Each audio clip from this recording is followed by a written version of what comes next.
আগামীতে সরস্বতী পূজা। তো আমাদের সবাই একটা মনোবাসনা থাকে, মায়ের চরণে আমরা অঞ্জলি প্রদান করব।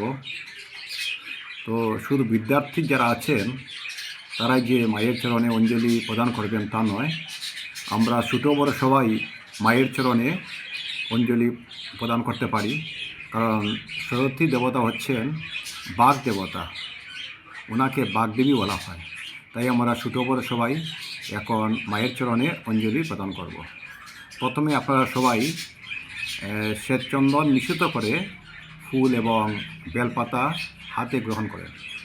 গ্রহণ করার পর আমার সঙ্গে মন্ত্রপাঠ করেন, বলেন ওই নম ভদ্রকাল্যই নমো নিত্যং সরস্বত্যই নমো নম বেদ বেদাঙ্গ বেদান্ত বিদ্যাস্থানেভ্য এবচ এষো সৌচন্দন পুষ্প বিল্লপত্রাঞ্জলি নম সরস্বতী নম।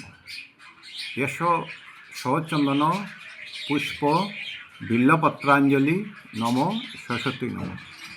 এখন আপনারা মায়ের চরণে অঞ্জলিটা প্রদান করেন। এখন আবার আপনারা কী করেন, ফুল এবং বেলপাতা হাতে গ্রহণ করেন।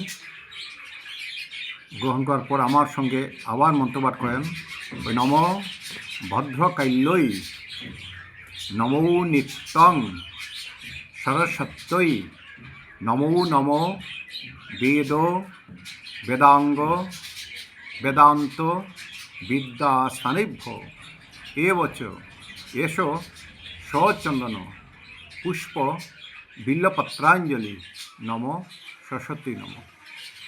এখন মায়ের চরণে অঞ্জলি প্রদান করেন। আবার আপনারা ফুল এবং বেলপাতা হাতে গ্রহণ করেন।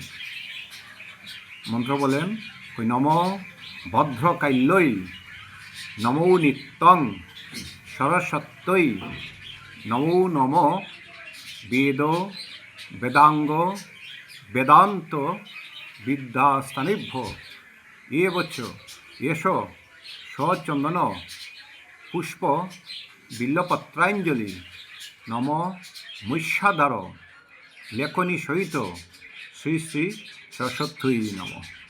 মায়ের চরণে অঞ্জলি প্রদান করেন।